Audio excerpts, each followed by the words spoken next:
Hi, good evening. Welcome to Mustad Live, Halloween edition. I'm Skeleton Beane, and this is... Beetlejuice. A lot has happened since the last time I saw you guys. I've lost weight, everyone tells me how good I look, and I've got married to Beetlejuice, so there you go. So, yeah, without ado, we'll get started. I think most important thing is I'm going to put some protective clothing on. It's really important. Get the old silverbacks on. Cobwebs. I have a problem with cobwebs every time, in fairness. But, okay. This is a special edition, which kind of suits me because I'm a bit of a special edition, really. So, heel support is a big one. It's something that we deal with every single day. Majority of horses that go to the vet that are clinically lame, the heels are always too low. The vets never say to you, I want you to take the heels down. They always want you to put heel back. And I think that's important that we realise that over a period of time, there's no foals are born or yearlings that have collapsed heels or underrun heels or weak heels. And, you know, strains and farriery ownership all takes its toll. So what I look at when I look at a foot is, we've got a nice aluminium foot here. Should probably have a dead one with maggots, considering one Mustad Live for Halloween. But yeah, we've got a good example here.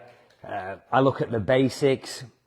When I'm looking at a foot, I want 3 portions at the toe, 1 at the heel, a nice straight coronet. When I'm looking underneath, I'm starting to look at the heel position. So he's got the seat corn there, and without knowing anatomy, we know that the heel's far too far back for the seat corn. So in this case, I think the farrie's lowered the heels because the heel is actually quite strong. It's not run forward. But I think the heels are that far down now and contracted that this foot needs help. And the reason I think this foot needs help is when we look at the bar's got a bend in it. That's a classic sign that the foot is struggling. The bar's bent. It's got a big old bend in it. So this is what I look at, and that tells me that this needs more support. Its frog's pretty atrophied and narrow, so it's going to need support, and it's going to need some sort of pressure there with dental impression or Mustad hoof cushioning. So there's many ways that we could actually shoe this foot. The first thing would be to cover the foot with adequate support. So how do we know what is adequate support? So for me, it's really important that we always fit the centre of the heel. So that's the true centre of the heel. So whatever shoe we put on this, it has to fit in the centre of that heel. If it doesn't fit the centre, then it's not loading the structure. So if we want this structure to come back to normal, we need to support it. The other thing is people say, what's a bar fit? A bar fit is the centre of the heel here across. That's where we want our section to be even. And it's really important that we cover the back third of the frog. So I've taught basics is, that's the frog, make it into pieces of cake, 1, 2, 3. You've got to cover the back third. If we don't cover the back third, we know that the foot descends. The foot's going to descend, it's going to sink. So that's really important that we cover that. So that's what I'm looking for whenever I fit any sort of heel support or any sort of shoe. It has to fit. It has to fit from the toe to the toe quarters, to the quarters, to the heel quarters, to the heel, in that order. If it doesn't fit the toe, it's never going to fit here because you're not going to have the projection right. So tonight we're going to do some various things. We're going to do an onion heel, and they're all going to be for this foot because I think it's important that we shoe this foot. And no one in the audience or me likes this sort of foot because the heel goes on and on and on, and it's very, very hard to fit. The quarters are quite early, but the heels are contracted and swinging. So we've got an onion heel, that's extra width, or pumpkin heel because it's Halloween. So we're going to demo that. We're going to demo a simple straight bar. Again, it fits that foot, which is important. It's in the centre of the heel. It's covering the back of the foot, and it's covering the back third where I drew my line. Might be luck because I'm Skeleton Beane. We're going to do a wide bar. So this is more support. And these are all easy modifications, which is really important. I class myself as a decent shoemaker, but actually it's easier for me to modify because I fit the foot. If I make a shoe, I could spend half an hour making this shoe and it might not fit. It's important when a foot becomes compromised and the heel is compromised that we fit it. So that's really important. So that's an easy modification. And the last one is we're going to talk about pads. Because let's face facts, we can all be great forgers, we can all be great shoers, but now these pads have revolutionised horseshoeing because they're lightweight and they're doing all of what I've just looked at there. So that's really important we look at that. So the first thing we're going to get fired in is with a simple onion heel modification. So let's put my pen down. We're going to crank the fire on and we're going to set our shoe up. So for an onion heel, to do this simple modification, I used a Mustad Equilibrium Air. It's I've cranked it on to fit the foot, so it's already in the centre, and I'm going to add this. So how did I do that? It was quite simple. I punched in the back, punched it. I'm going to drop these bits of round bar in and weld them in. So we'll pop that in the fire. Let it go in. Pop that in. Come on. So while that's getting hot, we'll look at what we need. So I've just got a standard stud punch. I'm going to go in the back of the heel. It's important is you know where to go. And that's important because we want to bring out this corner. So we actually want to go right in that corner there, and that's going to push the material out. And if you don't want to try this on a new shoe to start with, this is a modification I use a bit, is I would use an old shoe. And we just drive that in. That's going to make the surface area. We're going to drop our bit of round bar in and we're going to weld it. And you could say, well, why, if you've drove that in and made the area, do you need to weld it? Well, for me, horses' feet need support. They need bearing surface. So we need bearing surface here and we need bearing surface here. That's really important.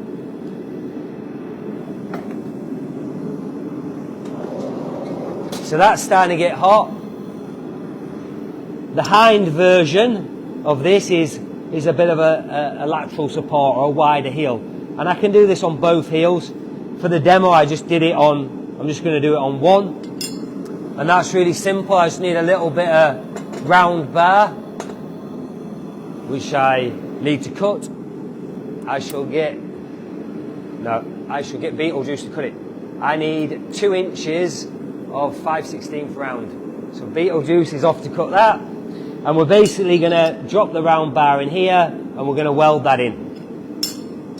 So, we don't need too much heat for this. We're going to bring it out, we're going to position it and drive it down. I've got my tongs. Okay. So that's pretty hot enough.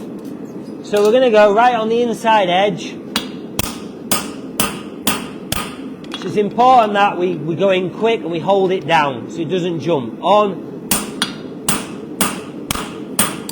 Like that. That's spread our section. So we've already got the width.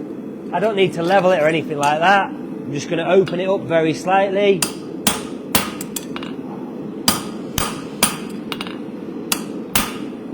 Okay. And then I'm going to put my nuggets in. One nugget in here. Like that. One nugget in here. Like that. Okay. And now, as long as I keep it level, we're not going to have a problem. Put a bit of flux on the top and we'll pop that in the fire. I've got a bit of cotton wool trailing around my leg. So when I've put it in the fire, I've put it so that I can grab it. So I can easily grab it and bring it out. So that's important. And it's really important is that you don't have it stuck out the door, because when you drop the door, it knocks them off. That's quite annoying. So when I bring it out, I'm going to bring it out and I'm actually going to position the shoe here. I'm going to weld 2 at once and I'm positioning the shoe there because I'm going to hammer there, there, there, there. So all I've got to do is move my hammer from there to there. If I position the shoe here, I've got to go there and there. and that's harder to hit flat. There's easy, just bang, bang, bang, bang.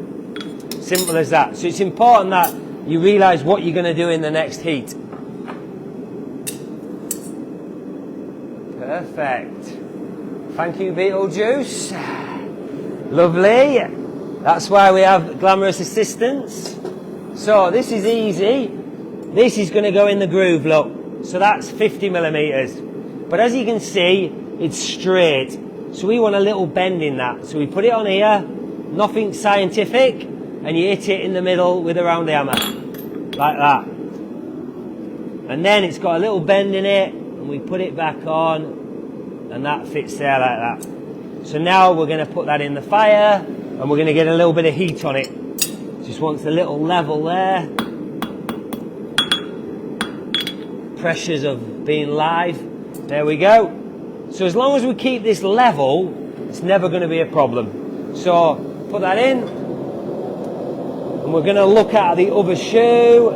That's going in there. Oh, I feel like I'm on MasterChef. Okay, got it all cooking, and we're going to look at this. This wants to smoke, which it is, and then it's going to be ready to weld. It's nearly ready. So I'm going to bring it out, and I'm going to do good flat hammer blows, and I'm going to be pretty quick. The far one is slightly leaning, so I've got to be careful with that one. So normally I hit this one first, but I'm probably going to do the leaner first. So we should be ready to go. Keep calm. Leaner first. Bang, bang, bang, bang. Okay. Now you just calm down a bit because you've got them in. So now, gentle. It's very important we don't lose the thickness of the shoe. Okay, that's them welded in. It's important to notice that I've welded them on the foot surface. They're never going to come out because the foot's on top. Now, for me, you simply go to the grinder and you grind these up. Now, you can remember at Halloween I have a problem with the grinder because I get cobwebs around it. And we haven't done very much cleaning, so I'm not going to go to the grinder. So what you can do is simply come down here on the edge and work there. So I'm using the end of the hammer. That's going to straighten that heel, and it's going to straighten that heel. It wants to kick out. So down there. So I'm using the toe of the hammer, and that just straightens that heel. And that is my onion heel. Now I'd go to the grinder and we put it on, and that's going to fit that foot. There's plenty of material, we can zap it off. So that's a quick modification. It hasn't damaged the shoe, and it's pretty fast. So while that's on, still got all the cobwebs.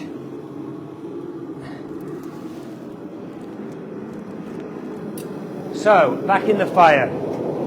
So now we've got our bit of round bar, and I've let it get a little bit too hot if I'm honest.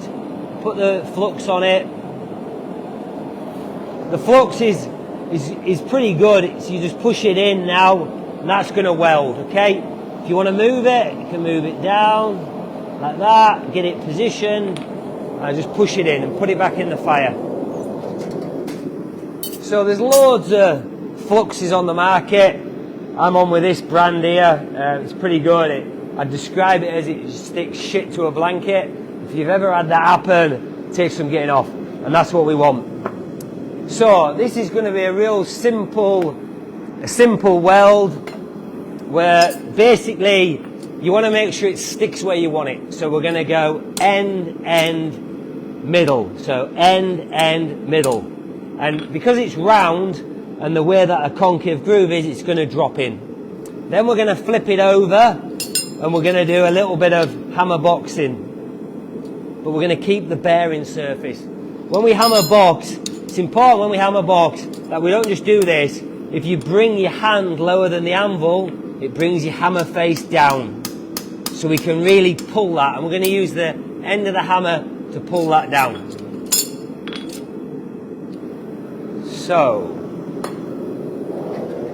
pretty simple. It's smoking, so it's nearly ready. It's not running, so a little bit hotter. And again, weld it in, and away you go. One heat. You can do both heels if you want, or you can just do one. Now, historically, we've always fullered this. We've fullered it to get the width. Now, I'm not a great fan of fullering because fullering adds traction. And this sort of horse, with a weak outside, doesn't want too much traction. I think traction is a good thing. It can also be our enemy. So I don't want traction. I want surface area. And when you fuller it, you haven't got a more surface area. You've got more grooves, more traction. So we'll turn that off. We'll bring this out. It's on there, look. So back, front, middle.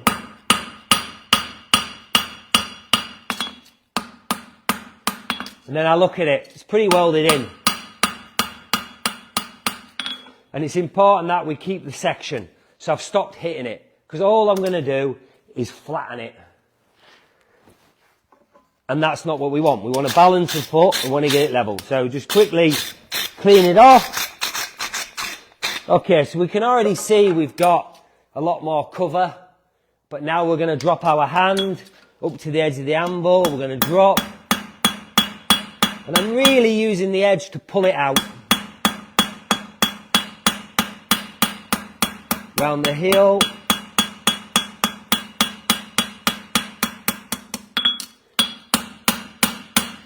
That's got a nice section there now. It's got a nice width for heel. We can simply see. And it's got a nice bearing. And that works really, really well. I've done horses where I've done both heels. But yeah, works good. So that's all adding more support. More width. But if we look at these 2 feet, one's a front, one's a back, we know that the front feet take 60% of the weight bearing, the hind feet take 40, so the front feet are always a problem. The hind end goes wrong when the front end's that wrong, that the hind end's taking too much weight to help out. I'm a big believer in that. We look at the hind foot, and we can see that the heels are too far down for the seat of corn, but the bars on this foot are good, they're strong. They're straight. So I know this foot will come good with good farriery. And that's what's important, is you've got to have good farriery. Whenever you add modifications, you've got to have the basics. So we're going to do a little bar shoe now. A little straight bar.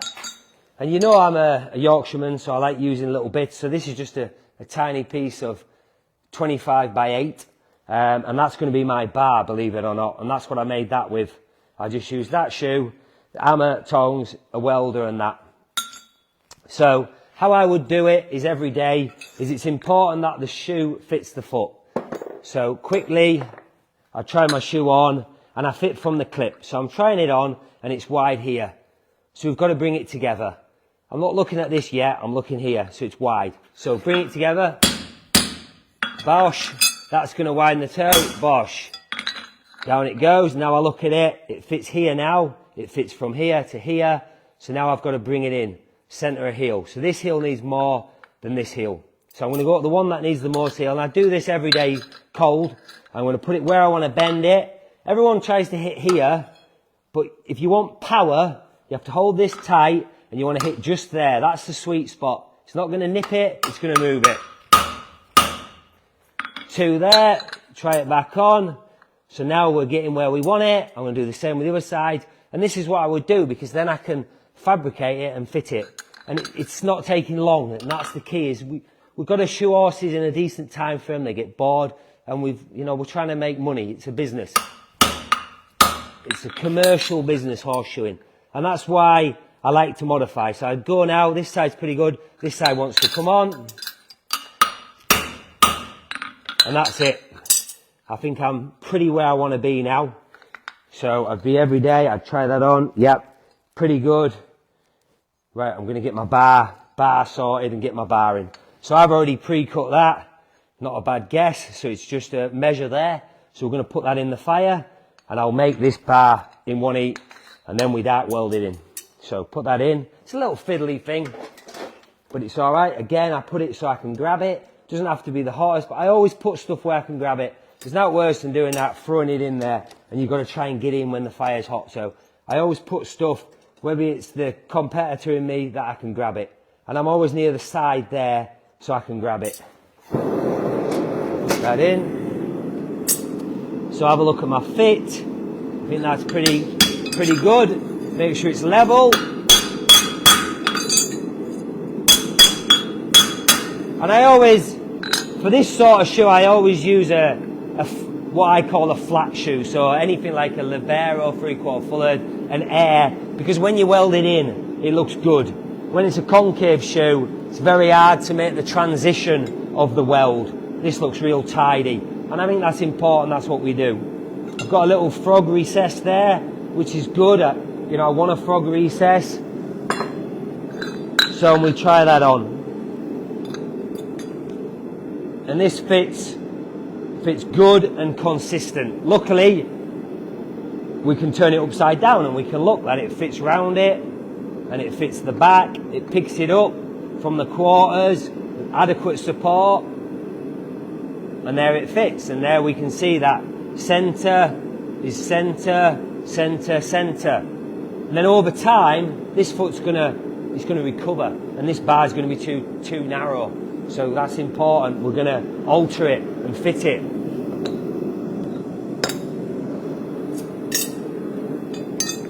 So we'll hang that there because we don't really need that.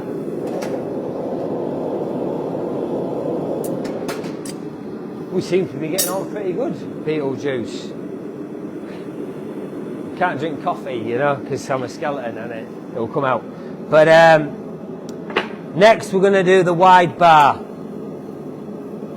And these are all modifications that I use.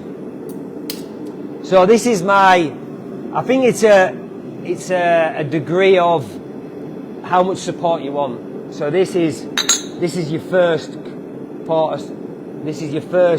option for extra support. A bar shoe makes both heels act as one. It spreads the load, 360 degree support, everything they tell you at college, it does all of that. But only if it fits. And I think that's really important, is we fit the foot. And I think that, for me, is something that kind of gets lost a little bit, is the shoe has to fit. It's simple, that frog plate is down the centre. This portion is the same as this portion. And that's what we're all going for, is even to the bony column. So that's really important. So, get our little bar out. All I'm going to do is I'm going to use a normal hammer, and I'm going to use the heel and I'm going to push it. So push. Let it dig in. Like that. And that's made our nice little bar. Normally, because you've done that, the front goes wider, so I give it 2 smacks like that, and that's it done. I'm just going to sort that out a bit. Just push it down. You notice I'm not hitting the anvil. That's important, we don't do that. And then we go in there and we have a look. So it's a couple of smacks. And that's it. And I always do that, hammer it in, get it set up. Then I go to the welder and weld that up. Obviously, with the cobwebs and that, I'm not going to weld it because it'd be dangerous. So, that's the bar shoe modification. Simple, equilibrium air, off-cut of steel, and there you go.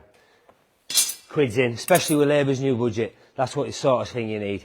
So, we're going to look at the wide bar. This is one of my favourite shoes. Whether I call it wide bar, that's what the Worshipful Company syllabus is. Some people call it a European bar, but you can't deny it, it's a wide bar. I've had good success with it. Again, it's got a fit. It's welded on the foot surface, so it's not going to come off. I can scoop it away, so I've got a bigger gap there for a frog if the frog's protruding, which sometimes they are. And yeah, so how do we set this up? So luckily, me and Beetlejuice did our homework, and we've already set one up, and that's ready to go. So what we're going to do is, while we talk about it, we're going to put this in, because it's Halloween, I've got trick-or-treating to do, because I've lost a bit of weight, So we're going to get that in. So you notice I've put both bits in the fire, and again I've put it so I can grab it. I'm just wanting a little bit of heat on that, and I'm wanting a bit of heat on that, and it'll pretty much be there ready. So, how do we work out what we need? We need this, and we need a marker pen, Beetlejuice please. Thank you. So, what we need to do is old rasp. Put your shoe on top of the old rasp. So let's use a shoe as an example. Oh, Beetlejuice is on it here. She's on it. So this, if we wanted to weld this, we want to weld it down the centre. And this is actually a fellow clinician of Mustad's showed me this, called Dan Elliott. Spot on, Danny. He loves Halloween, that guy. So, we draw around this side of the shoe here, we draw around this side of the shoe here, this side and this side. Okay. We go and cut it, and that is in the centre of our stock, like that. And then we weld it on. So you go to your chop saw, chop it, chop it. I always like to weld the smooth side to the bottom of the foot, and the rough side to the floor. When I've cut it on the chop saw, I do it on the angle with the chop saw. I just get the grinder and I just thin that bit there and thin that bit there, and then it's straight in the fire. So it's a really simple modification. So, how do we fit it to the foot? So again we fit the foot just like I did earlier. We tap it together, we shoe it. But when we weld this on, it's going to widen. So we need to fit the foot perimeter. Fit it perimeter. By the time you've welded it, you'll be right. Trust the skeleton that's done it before, and it's really wide, and you have to use a full new belt to get it all off, to get it what you want. So, we've got it in the fire, we've got our flux, we're going up, we've got a nice heat this time, nice heat. We're just going to clean it. So this fits slightly tighter than it wants to be. See, it's tighter in the heel, it's inside of centre, and it's tight on the width. We get our flux, and we put some flux on the foot surface, like this. My advice with flux is use it like it's someone else's. Don't use it like you bought it. Use it like someone else bought it. That is a good strategy. Grab hold, bring it out, and all we're doing now is positioning, okay? We're just positioning. So it's important that we position it so it's where we want it. So this side's longer, so tap it over, down, push down a bit, and it was kind of glued in place. Then we stick a little bit of flux on.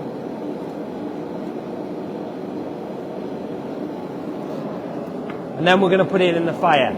It's important you don't do the hokey cokey with it. Just stick it in nice and level and make sure you can grab it. Very important. And then shut it down. And this is slightly harder to weld. It's slightly harder to weld because you're jump welding, so you're welding two sides. So if you're nervous at welding, I would bring it out and I would hold the bar on this side, bring it out, get some thicker tongs. Now this is an 8mm shoe, so you've got the 8mm plus that, so you want 1/2 inch. Grab hold and weld that side, and then turn it round and weld that side. But if you're careful, you can just gentle, and then we're going to use the heel to push it in, and we're going to push it in like this. Again, I'm going to position it where I can work on it. So there's no good bringing it out like this, because I can't heel it in. So I'm going to come here. This. Okay? That's important. And then we're going to talk about pads. How's the questions going, Beetlejuice? Oh, there's hundreds. Okay, we'll come back to that. Let's weld this up. So So we can see that one side's hotter than the other side. One side's smoking, one side's not. So change the position in the fire, because it's very important if you want it to weld, both pieces have to be the same temperature. They've got to smoke, they've got to run. And with all of these modifications, with this foot, I would use a hoof cushioning product. Majority of the time, I drill some holes so that the impression material comes through and it holds in place. Because I think that's important to realise that when we put a shoe on and we have a big gap on a real foot, when we come back to this, the frog is touching the shoe, always. We all know it. We seat a shoe out on a laminitic, and next thing, when you come back, the horse is descending on it. Feet descend. So for me, the bar has to touch the frog. And if you can't achieve that with a shoe, you need to use a hoof cushion. I would describe it as mine and Beetlejuice's lips kissing. They've just got to just touch together. And that's how you want it, that pressure. Not too much, not too little. So, here we go. It's going far too well tonight. So out we come, nice and level. Tap, tap. Okay, so we're welded now. So this side, we're going to heel it. So we're pulling the heel in. This side, we're pushing.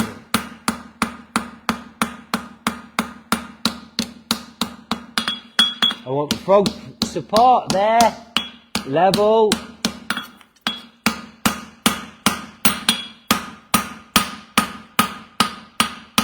I think the main thing with any of these is not to panic. It's easy for me to say, but don't panic. Everyone panic. You know, just calm down, take your time.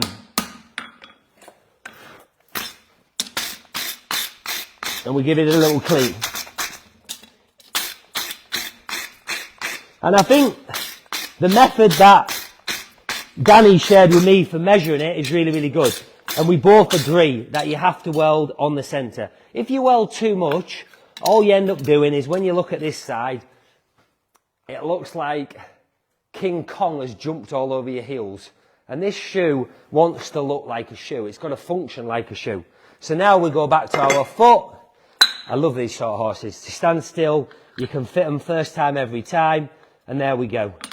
We can see it fits it, it covers it. It's grand. And that is the beauty of using modifications. Because it hasn't took me very long, but the most important thing, I've got a shoe that fits the foot. So we turn it over, put the clip where we want it, and we can see it covers the back of that, goes round it nice, and it's covered centre of stock, and it fits. Some people could say, I'd shoe this a bit longer. For me, I want to cover the back third, and I want to shoe it often, before it gets leverage, before it gets that toe, before it alters position. I want to shoe it often, and that's the key, because, you know, it's pretty obvious that they don't have much support when they pull them off. And we've also got to think that leverage is also a bad thing. So we want to, this foot's compromised, we want to fit it, we want to get it stood up. And that for me is adequate. Unless I had x-rays and it wanted more, then I would give it more. And I would say to the owner, this is a funny one that owners kind of get confused with, because we put all these shoes on, but we've got to keep them on. But it's kind of their job to keep them on and our job, but we need them to help us keep them on. So we're doing pretty good. Half hour in, I haven't gone over time. It's pretty good. So let's have a look at the craze. And I think horseshoeing goes through crazes. And that's really important to realise as well, is 15 years ago, everyone wore egg bars. Now, if we're honest, 3D pads. There's every horse that goes to the vets, 3D pads.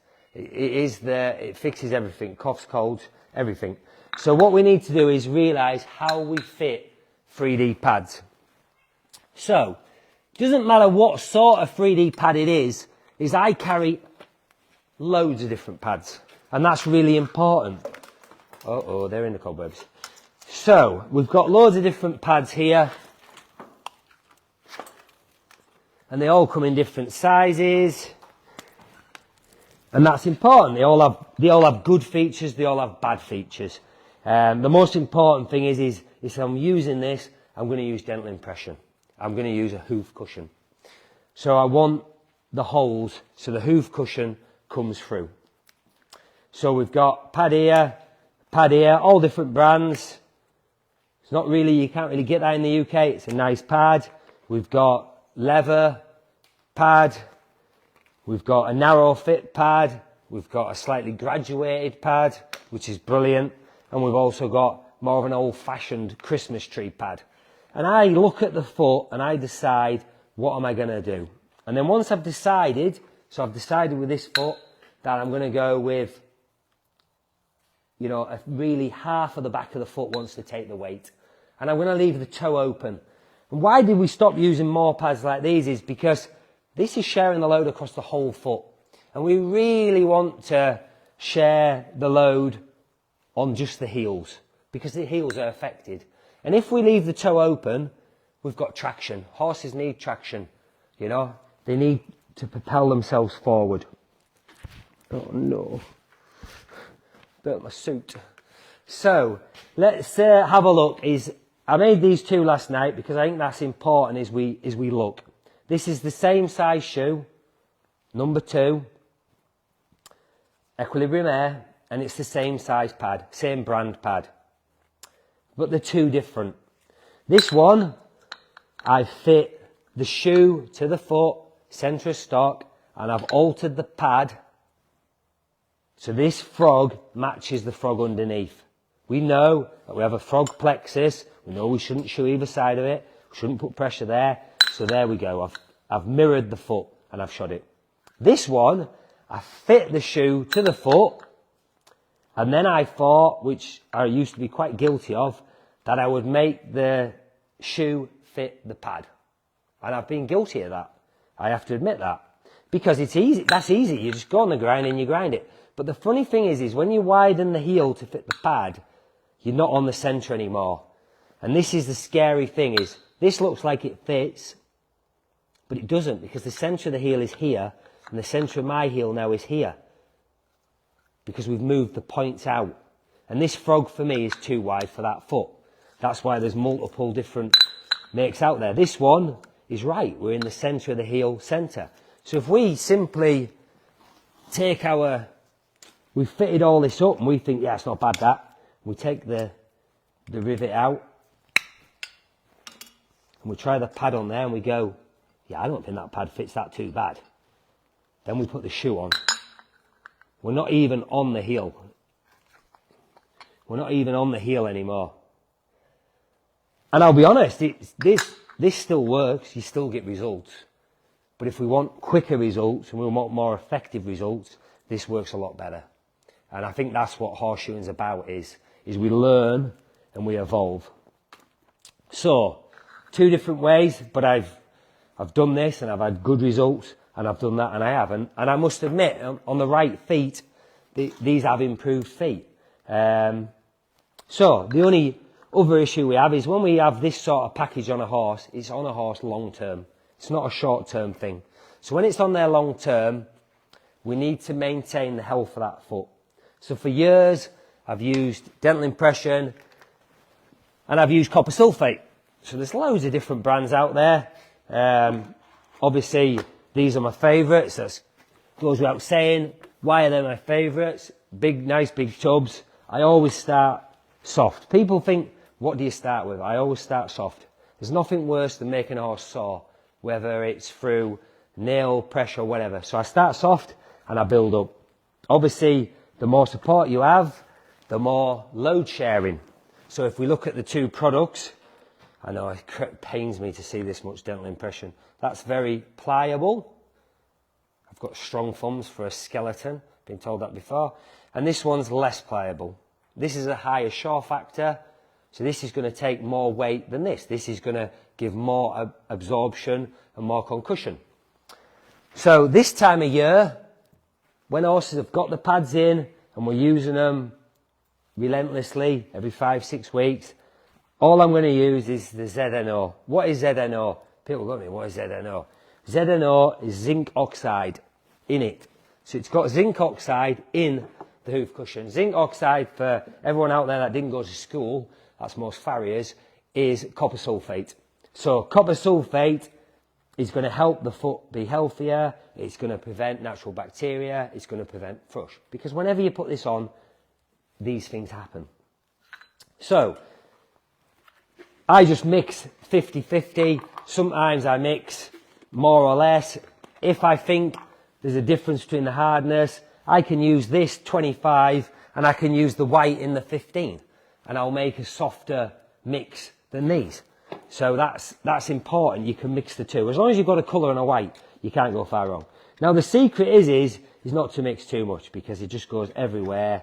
And this stuff it's not cheap. And it's amazing that when you look at this foot, it's not a very deep foot. So actually that is going to be plenty. And we're just going to mix it together. I tend to mix a little bit more than this. I have both shoes fitted. I do 2 feet at once. I put one on, get the overdue off, let it stand on it with 2 nails in. I go to the other foot. I already know then how much extra I need to add to it or how little.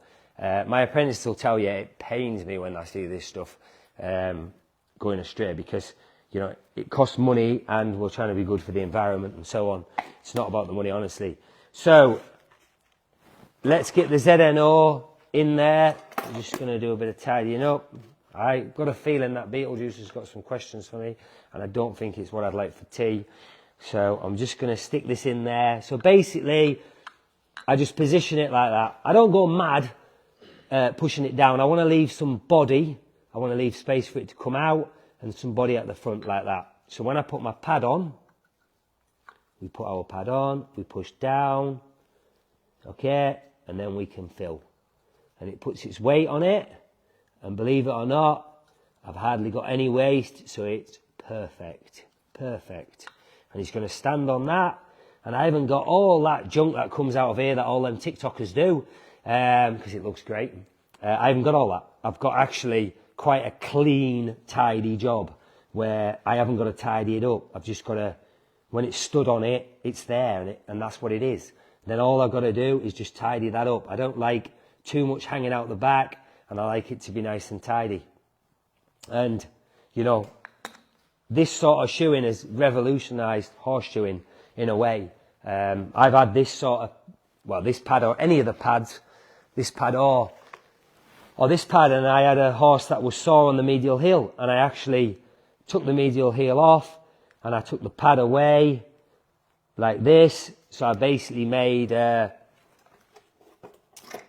Z-bar. So I got that, I cut that off there like that, so that's all gone.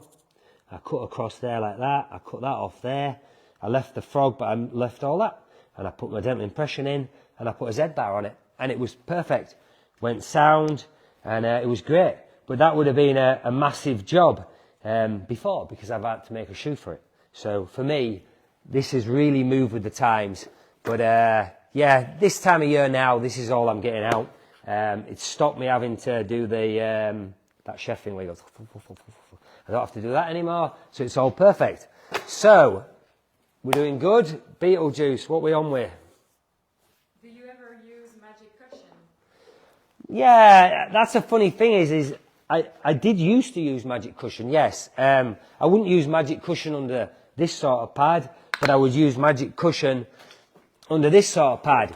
If I'm honest with you, with magic cushion, I found that when I went back, it wasn't in there. It very often disappeared, and it's quite hard to do magic cushion by yourself because it's very, very sticky. You've got to put gloves on. So you kind of end up getting the foot up, getting the glove on, putting it in, putting the pad on. It comes out the side. Rasps don't like it. So if I'm honest with you, I don't have any magic cushion now. I prefer dental impression. I think the foot does better under it, especially with the ZNO. But I think horseshoeing is all about someone's preference, and we all know that. I've had owners that say they want magic cushion. So if they want magic cushion, then the owner's always right. You've got to use magic cushion. But this is my go-to, is the hoof cushioning. How do you decide which package you're going to use? Yeah, that is really important, is how do you decide which package? And it's all about, I think you have to make subtle changes. I would make subtle changes. So I would look at my foot and I would decide, okay, what do I want to go with? And it's all about where you want to be in a few shoeings, not where you are that day. So the most important thing is you've got to look at the horse, what it's doing. Then you have to look at its environment, because the environment's really important. Because we could say, oh, I'm going to put this big bar shoe on, and it lives in a field with 40 others. So I have to look at that. And then it also comes down to timing and what I think is going to react. And it depends as well on, if I'm honest with you, horses, when you put this on with dental impression, the horse is going to be instantly better. It's going to be instantly better, because for me, that's what horses are, is if you get the right package, they are instantly better. So I think for easiness, we're pretty much going down the 3D pad route at the moment. I've still got some horses that I traditionally have in bar shoes, but majority now are going down the 3D pad route. And I'd go softer. I'd go with 15, super soft, and then I'd put it up to this now. Does the weather change which package you're going to use? Yeah, the weather definitely changes what package I'm going to use. I think in the summer on the harder ground, I want something more flexible, so I'd be using more like this. But in the winter now, when we've got the wetter conditions, I'd probably go for more of a bar shoe, because it's got more ground support. It's got more, protection there. So, but definitely in the hard ground months, I'd go with this. But it depends what the horse is doing. It depends on its work regime. When do you prefer to use the welding rasp over the 3D pad? Yeah, when I decide to use that, it depends on the horse. You know, that this sort of thing does really well on when a horse is on rough terrain. This does really well. It does well on everything, but this is more if it's on rugged terrain where it lives, stony ground. This is great because it really protects it. This, if it stands on a stone, it's still going to flex. Okay, so that's what I'm looking at is bruising and so on of what I want to do. So that's it. Right. So that is sadly the end of Halloween, because me and Beetlejuice love. Okay. Me and Beetlejuice love Halloween, and Beetlejuice is just there. You're going to tell us, Beetlejuice, come on in. Has to be you. Oh, has to be me. Okay, so we have a Farrier Halloween competition. We want you to send in pictures of you dressed up in your costumes. Obviously, you've got to compete against me, you've got to compete against Beetlejuice. And there's going to be a winner, it's going to be announced next week. So yeah, please send them in. Let's see what you're all up to. Yeah, and that just leaves me to say is thank you so much to Mustad. If it wasn't for Mustad putting these on, you know, they have one vision to educate the whole world in farriery for the better of the horse. And they're the head of innovation, and they keep making products that make my life a lot easier. So if they make my life easier, they make all your lives easier. I've got to thank my amazing wife, Beetlejuice. Got to thank Jack for doing the filming, and obviously my apprentices for not tidying the forge up. So, one last question is coming in. How do you manage to convince the customers to do this? Because this is where that person is struggling with the pricing. Yeah, the pricing's a very, very hard thing. The pricing's a hard thing because we're in a climate where the price does affect what we do. And if we're honest that if we do this sort of modification, this is going to be cheaper than this package. Because this package, the pad's cheap, but we've got the impression material and there's the time. And I try to do stuff that's going to be refittable. So I'm going to try and choose a shoe that we can get, the package can go back on. Because building the package is the hard bit. If we can refit the package, slightly lower the cost, but not a lot because the skills in doing it, then that's it. But I think that the key is that, the key with farriery is that when the horse goes lame and it goes to the vet, all the money comes out and we do all of these amazing things. The key is to look at feet and decide what they need before they go wrong. So look at the bars, look at stuff, and look at your sections, because now we have so many shoes. We can use 25 by 8, we can use 22 by 8. Look at a section and pick the right shoe for the foot, because I carry all shoes, and go down that route. But the costing is very difficult. But if what you do prevents a vet bill of x-rays and so on and all investigation, then I think it's a bargain, if you're honest. Any chance of a clinic in flesh? In flesh? In person? Oh, in flesh. Like this? Yeah, if the money's right, you know what I mean. Yeah, I'm very, very fortunate that I'm a Mustad clinician, and you know, speak to your Mustad dealer, and obviously I work with them. So yeah, I love teaching. It's something I'm passionate about. I still love shoeing, so I'm very, very fortunate, and obviously I'm in good shape these days. So yeah, I'm up for it. Me and Beetlejuice, we're available. So yeah, I think that's it. So yeah, have a good evening. Don't eat too much, and we'll see you down the road.